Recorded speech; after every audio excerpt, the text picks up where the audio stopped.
to the president on revenue. Mr. Zach Adedeji. The governor of Ondo State, Rotimi Akeredolu, has extended his medical vacation abroad, asking his deputy to continue as acting governor in his absence.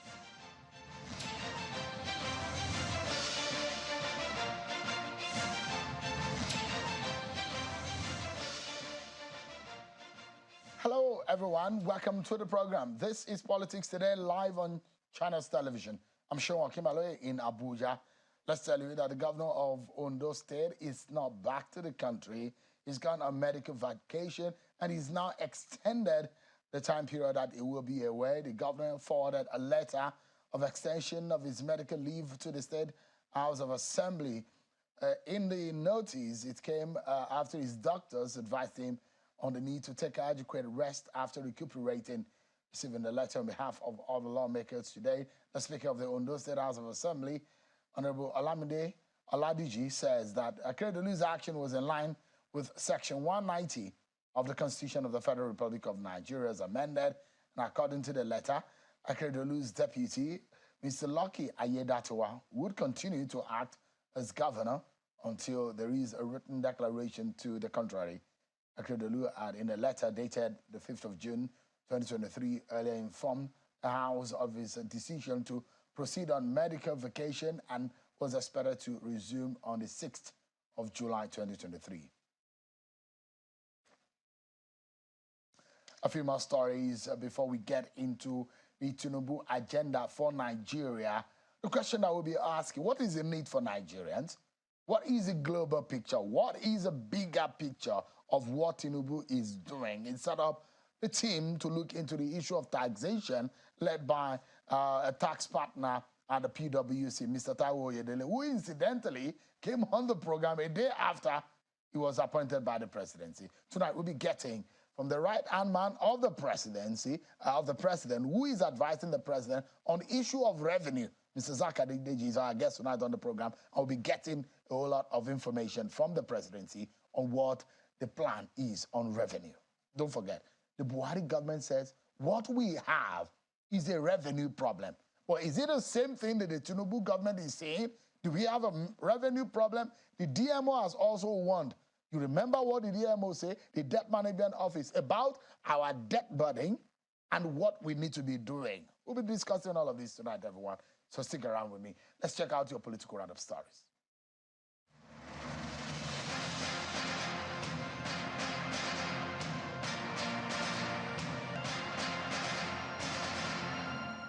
Justice Donatus Okorowo of the Federal High Court, Abuja, has ordered the Attorney General of the Federation and the Independent National Electoral Commission, INEC, to hold the prosecution of the suspended Adamawa resident Electoral Commissioner, Hudu Ari, for declaring Senator Aisha Tobinani as winner of the Adamawa governorship election on April 15.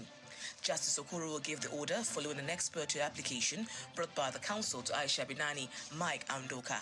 The court held that since the matter is before a tribunal and the parties have submitted to the law, the parties should maintain status quo on the matter pending the conclusion of the suit.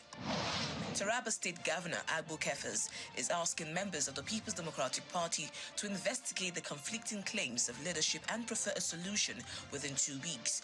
This follows the removal of the acting chairman, Inuwa Bakari, and replacement by Abubakar Bawa by the former governor, Darius Ishaku, that led them to take the former new acting chairman to court. At a brief ceremony to inaugurate a 14-member committee to look into the PDP leadership tussle in the state, the governor instructed the committee to ascertain the causes of the leadership tussle, unravel the course of litigation, advise on the best approach to resolve the tussle, as well as prefer solutions for lasting peace amongst party leadership and members in the state. Abia State Governor Mr. Alex Oti has sworn in 16 commissioners after their confirmation by the state's House of Assembly. Speaking while performing the swearing-in exercise at the government house in Umuahia at the Abia State capital, Dr. Oti urged them to bring their wealth of experience to serve the state. He warned them that excuses will not be tolerated. The governor noted that building a new Abia is a priority of the government and the target is to expand the frontiers of opportunities so that Abia people can thrive. I expect you to bring in those hallmarks of excellence, commitment to the greater good, and sense of duty in your new assignment.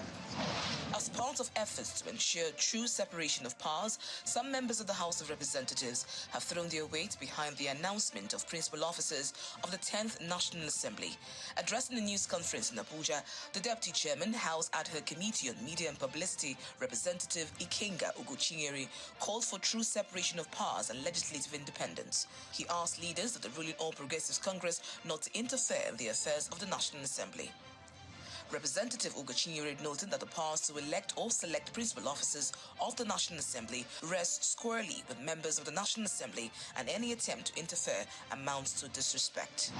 Imo State traditional rulers under the umbrella of Owerri Zone Council of Traditional Rulers have thrown their weight behind the second-term bid of the Imo State Governor, Senator Hope Uzodimma, owing to what they say are his numerous achievements as the governor in the last 3.5 years in office. The decision to support the governor was reached after a meeting held at the Secretariat of the Imo State Council of Traditional Rulers in Owerri, the state capital.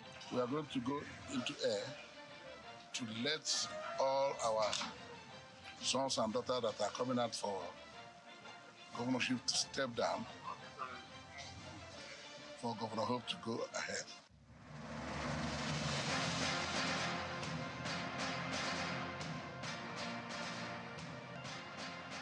Let's tell you quickly that a former governor of Ogun State and now a member of the Senate, 10th National Assembly, Senator Benga Daniel, has told the government of Ogun State to stop his emolument since now that he's become a federal lawmaker, so that he doesn't now be enjoying two funding coming, or two emoluments coming, or benefits coming from the same federal government purse, or the purse of the state.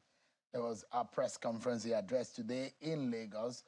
Mr. Benga Daniel is also asking the president that whenever he's ready to send the nominations for his cabinet to the National Assembly, he should try to attach portfolios to those nominations. Take a listen to Senator Benga Daniel. The expectations are clear. It's going to be an admixture of technocrats and politicians for balancing. It's going to be an attempt to also compensate people who have worked. It's going to be an attempt to also bring people who were not in the party to government so that we can form a kind of unity or a unified kind of... So those are the factors that we interplay, and those are my expectations. It's going to be a potpourri. But I know that one thing is going to be paramount. One thing is going to be inevitable, that we are going to have a highly efficient cabinet. When you get into public office, you have to tidy a lot of things up, because there are so many things that goes into it. Oh, you must not operate foreign accounts, you must not. So I just said, okay, what are the things that I need to tidy up now that I'm here again? And this issue of double payment came. I said, okay, look, let us just remind the governor that from this date, I have now been signed it, and I hope that from that date, I'll be receiving my emoluments as a senator of the Federal Republic. So kindly step down the one that you are doing for me. Probably after Senate, I will decide, depending on what the law says, whether there will be severance, pension for senators or pension for governor, and then probably say, okay, which one do I want to, or which one does it not permit you? So it's just so simple. But I was really shocked to see that it has generated so much interest. And a number of those people kept saluting and appreciating that gesture. I just thought it was the right thing to do, nothing more than that.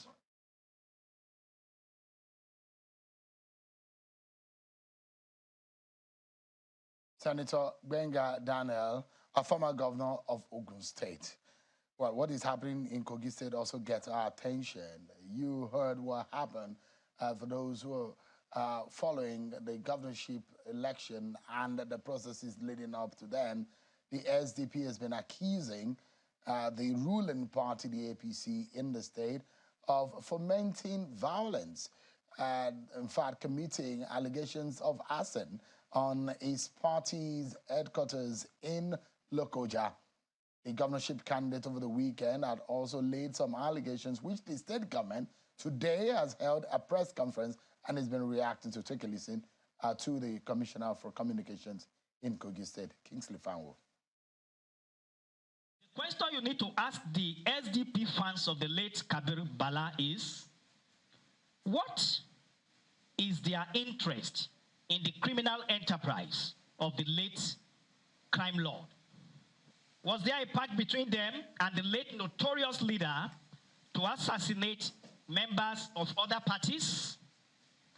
We are patiently waiting for law enforcement agents to unravel the mystery by inviting those making unguarded, reckless statements without minding the opprobrium of being associated with a serial killer. Communications Commissioner in Kogi State, Kingsley Fanwo. Let's now go to the business of the day. You've heard and seen some of the actions of the Bola Tinubu administration, one of which was recently is made an announcement that there will be a presidential tax reforms committee to be led by a PwC Africa partner, Mr. Taiwo Oyedele.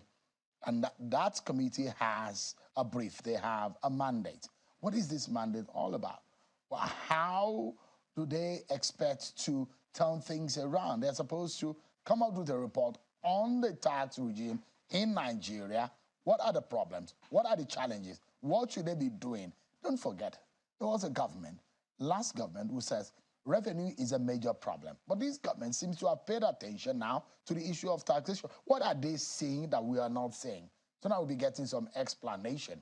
If you're having a revenue problem, is the Tinubu government going to be handicapped by the issue of not having enough money? Well, there are those who are thinking now that since the president announced the stoppage of fuel subsidy payment, that Nigeria has in the last 1 month been able to save up some money. But this is the same money that NNPC has accused the federal government of failing to remit. Let's get some explanations tonight. I'm being joined by the special advisor to the president on revenue, Mr. Zach Adedeji. Thank you so much indeed for joining us tonight. Thank you, Sean, for Appreciate inviting it. me. And congratulations on your appointment. Thank you, Sean. Yeah. Thank you. Let's begin. Let me ask you, frankly speaking, does Nigeria have a revenue problem? Okay, let me start with this. That in any economy, one of those things that is very, very scarce, that is never enough, is money to do things. And then if you follow all the law of economics, you have law of diminishing returns, that the more you have something, the less you deserve for it. But there is one commodity in the whole world that does not support that, and that is money. So money or revenue will always be a limiting factor. But if you see the antecedent of Mr. President, you will know that he has capacity to draw water from the rock. And that is what you see by making one of the few appointments to make revenue the focus. And then what is the broad plan that we have from his vision?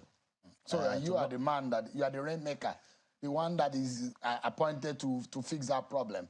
Because if the past government said we have a revenue problem, and you are now being appointed as the advisor on revenue, so let's see you as a miracle worker, the rainmaker. No, not a miracle worker. Like I said, that if you look at antecedent of Mr. President, you know he has capacity to draw water from What is rock. this antecedent? What has he done for example, to impress Nigerians that he has the capacity to draw water out of the rock? Okay, look at Lagos State. When he started, what was the internal revenue generated? And by the time he was leaving until now, what was it? So don't let us waste too much time on that. So if you look at his broad plan, what is the general vision? His general vision on revenue is very clear. And is from what he just did, you will see that it's not tax, tax, tax, tax. He has broad vision. And he believed that sources of revenue management and collection come from 3 places. Number 1 is economic policy. What is the economic policy you have? Because his intention is not to tax poverty but to tax prosperity. His intention is not to tax production, but to tax consumption. And that is the first line. He has removed the two impediments that we have to our economic prosperity. One is the subsidy that you mentioned. Second one is the unification of exchange rate that CBN has done, because CBN is independent. If you look at that, that is laying foundation for where we are going. The second one is confidence of the citizen, because they must know what you want to use their tax for, the money they pay, what you want to use it for. They must know. You will see the way we are keeping to our promise from the day we've heard. The last one is the effective tax administration, which is many people focus on, revenue generation, tax, and everything. But we have that tripod that we want to run with. And that is why, though revenue, the way they put it, may be the general problem, but if you look at our robust plan, you will see that we have plan to actually generate more that will be enough for us to run our government. Right. So let's begin. And I want us to scratch the surface very much so that our viewers can be able to understand where the Tinubu administration is leading the country. First and foremost, and you've not answered my question in the area of revenue. Yes. Is it true that Nigeria has a revenue problem? Yes, it is true. We have revenue problem. And I will give you just data, statistics. If you look at it, our revenue to GDP ratio is the lowest, almost lowest in Africa, and by extension in the world. Compared to South Africa, Egypt, for example, Kenya, Rwanda? Yes. These are bigger, some other economies on the continent. Yes, we are very low in our revenue to GDP. If you look at South Africa in 2022, it collected equivalent of 65 trillion naira. We collected under 50 trillion. And our population is times 3 of South Africa.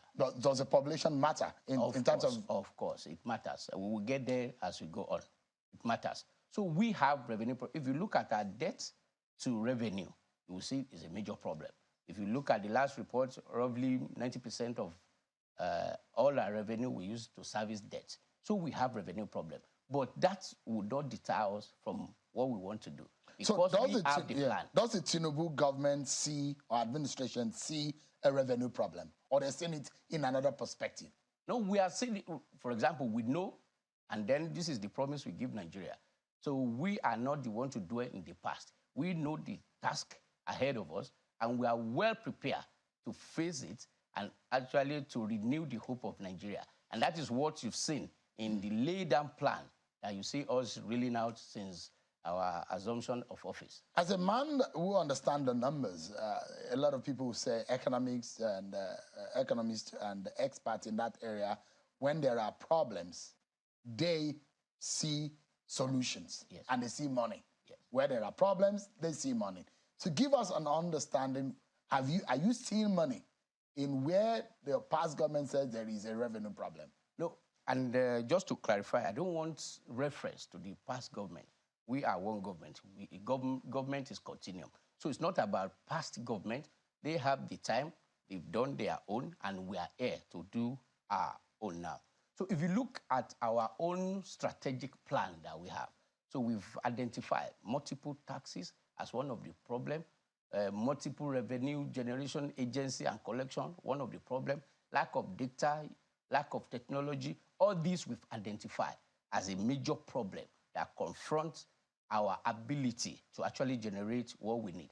And all this is what we have planned for to resolve as we are here. As I explained earlier, our program majorly is, one, have sound economic policy that will lead to shared prosperity, because it is the desire of Mr. President to only tax prosperity and not poverty. Also, it is our responsibility and the plan that we have that we will harmonize the way we collect our revenue. Because I will give you this. The money you cannot count, you cannot allocate. The money you cannot allocate, you cannot manage. So fiscal discipline is coming premise on our ability to actually count what we have. there is no way you will count what you have except you have this harmonized, technology-driven collection system, which is what Mr. President is known for. He has done this in Lagos more than 50 years ago or so, and we are determined to do the same thing to make sure that we generate all what we need. Not only that, when people talk about revenue, most of the time, they focus more on taxes that we collect. But our own plan transcends more than that because we have non-tax revenue. There are many revenue sources that are not tax-related. And then when we get to the detail of the plan, I will show you some of it, which is the part of the plan that we have to make sure that we have enough revenue to run and to renew the hope of Nigeria. I have two quick questions for you. And our own role in the media is also to help the public to get the right information, especially those who are voiceless. So one of the first questions I would like to know is the estimation. What was the revenue collection, the last figures that we have? What are, in your own estimation of this administration, what are your estimation? What are your target? What are you seeing? How much are you seeing?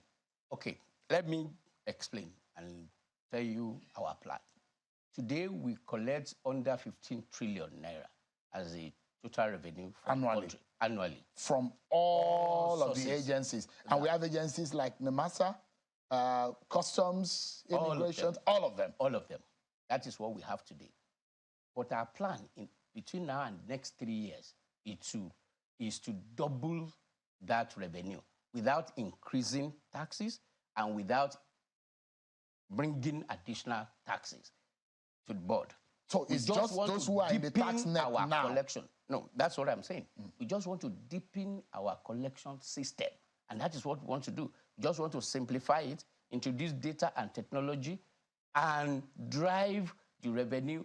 And I will tell you this, that fundamentally we are making changes and difference.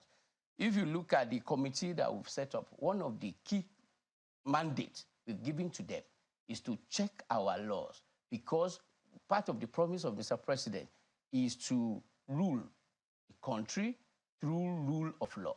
But if you look at our fiscal space, it's been governed by only 2 laws as at today. You have Finance Management Act of 1958, and then the second one is Fiscal Responsibility Act. So you can imagine, based on the emerging things that has happened in this country, all in the world, that the only law you have is dated back 1958. If you go further, the stamp duty law that we have was given to us by British in 1939, when there was no internet.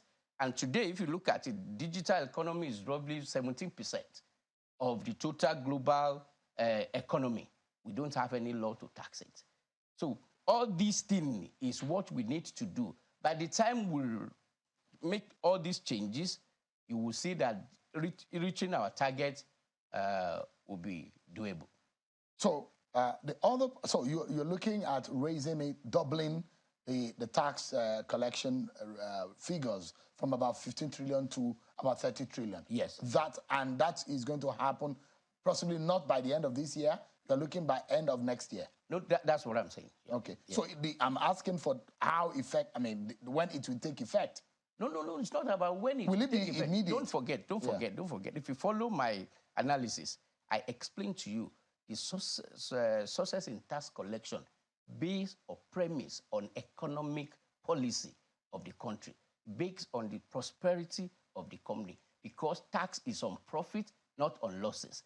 So that is why we focus. And if you see Mr. President's plan on economy, that we want to grow the pie, we want to grow the economy so that we have prosperity for all, then revenue will definitely come in. Not only that, I've explained to you that we have non-tax revenue that we are looking at, which we have robust plan to bring on board. So by the time we are done, you will see that this vision is achievable. Okay, so the other part that I'm going to ask, which a lot of Nigerians will be asking, what is the need for us with all of these policies? What is the philosophy of this government? Is it welfareist? Is it socialist in tendency? Is it capitalist in tendency? What is your philosophy? No, let me tell you, the first responsibility of any government is to provide security for lives and property. And apart from that, if you look at all governments in the world that have really done well, they are private-led economy. And the same thing, if you look at our philosophy, we want to make sure that we have conducive environment, which is what I've explained, for all the businesses to do well. Then the tax will come. That's why we've agreed. Part of our philosophy is that we are not going to tax production. We are not going to tax poverty. We are going to tax consumption and prosperity. So the philosophy of this government is to create an enabling environment. And you see that in the suspension order that we've, Mr. President graciously approved, that these, we see them as impediment to the growth of our businesses. Let's remove them so that when we create enabling environment and the private company can do well, they perform well, so they can employ, they can create jobs, then the whole prosperity will be here, and then the revenue would never be a problem. So let me be more direct with my question. Will the poor smile under Tinubu government? Very well. Poor will definitely smile under Mr. President presidency. Why? Because when we have prosperity, prosperity is for all. Inclusion. It is in a generalized time. Yes. I'm talking about direct terms. I'm telling you, direct time. In what direct way will the poor man be able to, for example, because you have been dealing, you've been in the private sector, you have been in government, and you understand what it means that when a nation has how many percentage of its population that are poor, almost 140-something million people are in multi-dimension poverty in Nigeria. And by the statistics, it shows that more than 50% of Nigerians are poor. They live under $1 every day. It means that people at this rate, when subsidy is even removed, some people might find it difficult to even feed at all. That $1 is even a difficult thing. Are we able to see change almost immediately in the livelihood and the food on the table for an average Nigerian? I can tell you that will we see that in the shortest time. And I will tell you, if you follow Mr. President's plan, it is to increase the productive capacity of all Nigerians. How? Now, one, we've removed FIRS subsidy. The rate is unified. The economy can run. And when there is prosperity from companies, from private sector, that will definitely trickle down to all the employees. Not only that, we have educational plan that we have to increase the people employability. All this money, by God's grace, that will be saved from this subsidy, and the prosperity in economy will be focused on education, on health. And this one will also trickle down. Not only that, you know, when we grow the whole pie, including the state government, they have their own part. That one also will take into consideration these poor people that we are talking about. So the overall plan and the economic plan we have, are very sure that sooner than you expected, the poor will start to laugh and enjoy the benefits of this renewed hope. Guess what? 23.65% is food inflation. Yes. That means that before people can buy food in Nigeria, they have to think twice because the prices have skyrocketed. It's, almost every commodity you have now is affected. And so those who are watching now will tell you that 1 month ago, they bought tomato cheaper than they are buying now. They bought a bag of rice. I mean, a lot of them will say they can't even buy a bag of rice. They have to buy it in smaller quantity. Some people will even tell you when they drive to the filling station, they don't fill their tanks any longer. They will just say, put so amount because they don't have what it takes to fill their tanks again because, you know what? Over 159% is what fuel now sell. 1 month ago, 1 month after President Tinubu gets into office. And there are those who say things will get worse before it gets better. How worse are things going to go? It is no longer funny, Mr. Adedeji. No. Mr. President and the whole government sympathize with Nigeria. And like people have said, that when you are in this kind of situation, we need to sit back. I know this initial pain, we feel it because we are also Nigeria, but it's just for short time so that we reset the whole machinery of economy so that the real benefit of having a prosperous nation will start coming in. We sympathize with them. We understand the inflation. We understand what is going on. And that is why you see Mr. President working day and night to make sure that we ameliorate this problem, that Nigeria will soon start enjoy the real dividend of the renewed hope that we promise. Security, farmers cannot go to farms. There is even a fear of investment, FDI, low compared to the expectation and projections of government, inflation, and almost every economic indices in Nigeria, they're in the negative. Driving it down, what is the plan? What are the low-hanging fruit that this government is looking at? No, that's what I'm saying, that all those things you've said, honestly, are not peculiar to Nigeria alone.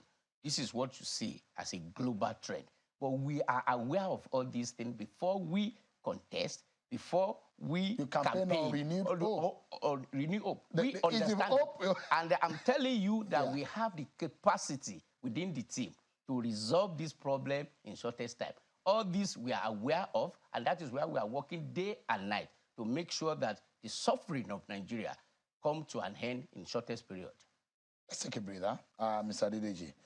I'm going to drive you a bit harder on the issue of the Nigerian poor. No problem. Because no matter what the figures are, when the big men are laughing and the poor are crying, it doesn't measure up. So we want to know whether the Tinubu government really means well for the average Nigerians. We really meant and the greater masses of our people. And those who are taking flight out of Nigeria, who say they are tired of Nigeria and they're looking for the nearest opportunity, even if it to get under the plane or inside the boat and get out of this country on the unsafe atmosphere. But how can we turn this around? These are some of the issues when we come back from this break, everyone. Thank you. Join us again.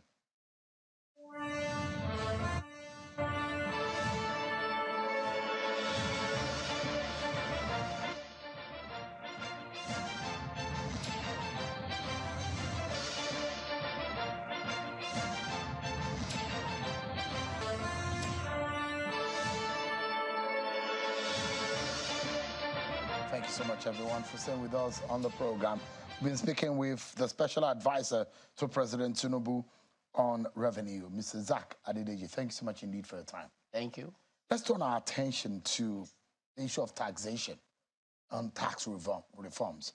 The president made an announcement in which you and Mr. Alaki were explaining to Nigerians about the need for a Taiwo Oyedele-led presidential committee on tax reforms. Why? Thank you, Sheon.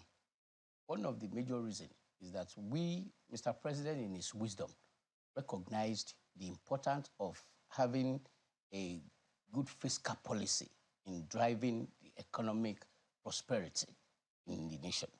And he observed in his own wisdom that looking at the fundamental problem that we have, that the only way we can get it resolved is to have the kind of this committee with the mandate to review the policy, tax law, and even suggest the implementation way that we can use to confront challenges that has already been identified, like multiplicity of taxes. Today in Nigeria, in total, we have 52 kind of various taxes that we have been paying.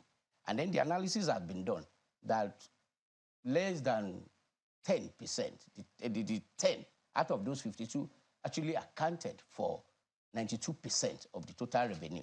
So it is just increased cost. Also, Mr. President identified multiplicity of revenue agencies, revenue collection method that we have. And he said this is a major problem. So the mandate for them is to review all our existing law that we have, as I explained earlier, and come up with the law that accommodates the recent changes that we have in economic situation of our country. Secondly, Mr. President also recognized that the way we administer the revenue collection in the country as it were today is not cost effective, and it's have much to be said as far as efficiency is concerned. So their mandate within the next 6 months, which is their period, is to review all this and come up with an implementable plan, in addition to what we have, just to now run the tax administration of Nigeria. So for the identified problem that we've seen, that is why we set them up to come up with a plan so that we can go on. So there are possibilities that there might be review of the laws because that has been identified that there is a problem with our laws. So like I just explained to you, the Financial Control and Management Act that we have in Nigeria today is dated back 1958, even before independence. Then there was no internet. A lot of economic reality that was not considered as it were then, which have given those laws unintended consequences, which adversely affect our ability and strength to actually harness all the revenue. I just give you example of stamp duty tax of 1939. So how do you think that would be applicable? So law, which is the fundamental grand norm of all what we do, not only that, we've also given them mandate to find how can we harmonize the collection system. Because if you go by Nigeria Constitution Section 162, as stated clearly that all revenue must be paid to federation accounts. So we want to implement that section of the Constitution so that the norms that I said earlier, that if you cannot count your money, you can't allocate it. If you can't allocate the money, there is no way you can actually manage it. So for us to drive our fiscal discipline, which is required, the limiting factor we have today is revenue, and the plans must be around that revenue. And if I to expatiate, because you need accurate revenue forecast to be able to know what you will spend, and that is what will lead to real expenditure management. So that is the plan that we have, and it is one of the major reasons we put them in place, that in the next 6 months, through wide consultation, because this committee, we consist of experts, and then also the practitioner, so that we don't have the law that is one-sided. It's only time with the that we know in the committee. What's the number? How many are they? No, the number up to like 37. And then by the time Mr. President inaugurate them, you will know the number, because, and it is across spectrum. You have the youth, you have the women, you have professional body, MBA, all of them are part of these wonderful, this wonderful committee. Nigeria, the VAT in Nigeria is 7.5. Yes. You compare it to other countries in Africa. Cameroon, 19.25%. Morocco, Madagascar. The rates are different in those countries, in fact, higher. There are those who fear that when the Bola Tinubu government started talking about tax, whether or not they are thinking of the jack in VAT, for example. Is that such a plan? No, let me explain. People should not express any fear. If there is anything in the mind of Mr. President, is to how to ameliorate the suffering of Nigeria. So Mr. President, day and night, have one priority, is to alleviate this suffering from all Nigeria. So people should not express any fear. Like I've said, that we are harmonizing all taxes that we have today. And I've explained to you that it's not in the interest of our economy to tax production or to tax poverty. We want to grow this economy. You say you're going to tax the rich.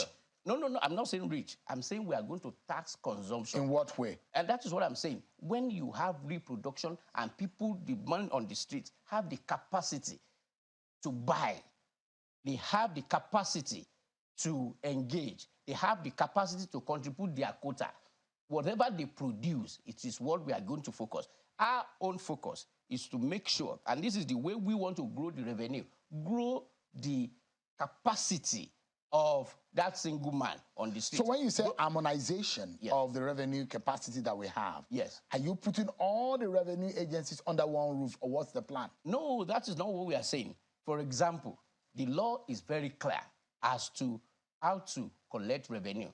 The section 162 of Nigeria Constitution stated that there shall be an account called Federation account, and all government revenue must be put into that account. So when we talk about harmonization, we are just saying integration of all collecting agencies, that in one platform, you can know what is happening in NIMASA, you know what is happening in MPA, you know what is happening in NCC, you know what is happening in custom, you know what is happening in Federal Inland Revenue. So when we talk about harmonization, is integrating all this sector together so that we know, and then don't forget, I've said it earlier, that we will make use of technology so that we see everything go on in real time. Another thing that it is our plan that we use to drive this is data gathering.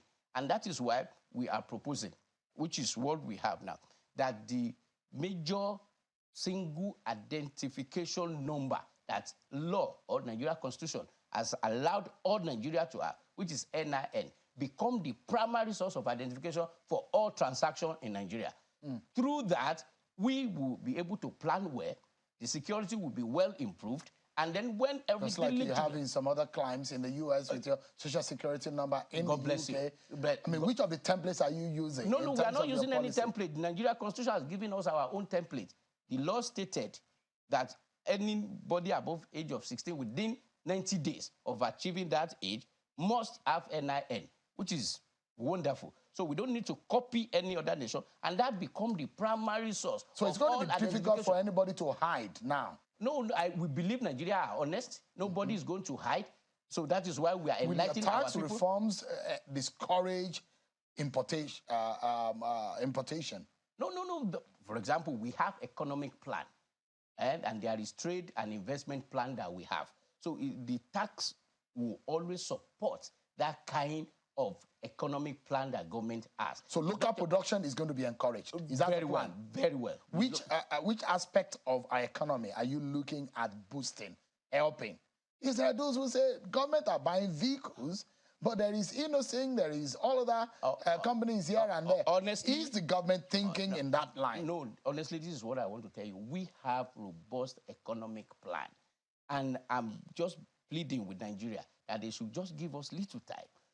It's not about which side are we going to. There are sequencing in the way we want to do. So you have a global. Yes, you have global picture, and that is what you've seen with the courageous decision of Mr. President to remove fuel subsidy, and then encourage. So there are still more policies that are coming. Central bank also to unify the rate, that we don't have too many windows. What this one will do for us, one is that everybody can predict, because there are pillars of good governance. One is accountability, that people must be called to tax. The second one is transparency, when you have easy access to data. And the next one, which is very important for us, is predictability, that people should be able to predict.